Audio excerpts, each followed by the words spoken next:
நெட்ஃப்ளிக்ஸில் இப்போ தமிழ் டப்பிங்கோட ரிலீஸ் ஆகிருக்கிற படம் தான் ஜிம். இந்த படம் எப்படி இருக்குது, இந்த படத்தோட கதை என்னன்றதை இந்த வீடியோவில் பார்த்துடலாம்.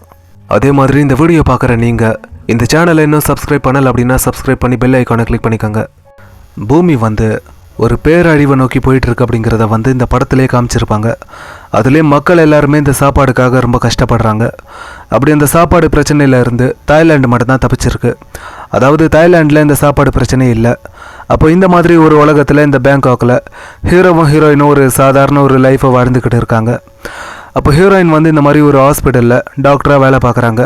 அப்போ நிறைய பேர் இந்த மீன் சாப்பிட்டுட்டு ஹீரோயினோட ஹாஸ்பிட்டலில் அட்மிட் ஆகுறாங்க ரொம்ப கொடூரமாக.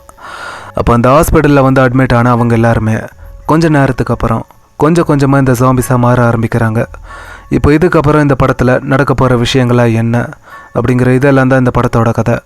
எனக்கு இந்த படம் பிடிச்சிருக்கு. அதுக்கான ரீசன் என்ன அப்படின்னா, இந்த படத்தில் வர அந்த ஆக்ஷன் சீக்வன்ஸாக இருக்கட்டும், அந்த ஸ்டண்ட் போர்ஷன்ஸ், அப்புறம் இந்த கேமரா ஒர்க் அப்படின்னு இது எல்லாமே இந்த படத்தில் ரொம்ப பிரமாதமாக பண்ணியிருப்பாங்க.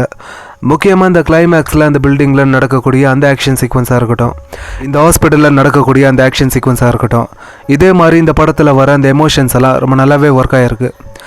இந்த படத்தில் இது எல்லாமே ரொம்ப சூப்பராக பண்ணியிருக்காங்க. அது மட்டும் இல்லாமல் இது எல்லாமே இந்த படத்துக்கு ஒரு மிகப்பெரிய ப்ளஸ் அப்படின்னே சொல்லலாம். அப்புறம் இந்த படத்தில் வர அந்த ஜாம்பிஸ்க்கான மேக்கப் எல்லாம் ரொம்ப நல்லாவே பண்ணியிருப்பாங்க. அப்புறம் இந்த படத்தில் ஃபஸ்ட் டைம் ஒருத்தர் இந்த ஜாம்பியாக மாறும்போது அந்த ஒரு டென்ஷன் பில்டிங்கை ரொம்ப நல்லாவே உருவாக்கி வச்சுருக்காங்க.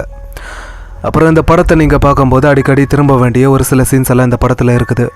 அதாவது இந்த ரத்தம் தெரிக்கிற மாதிரி சீன்ஸ் எல்லாம் இந்த படத்தில் ரொம்ப அதிகமாக வச்சுருக்காங்க. இந்த படத்தை ஃபேமிலியோடு பார்க்க முடியாது, ஆனால் தனியாக பார்க்கலாம்.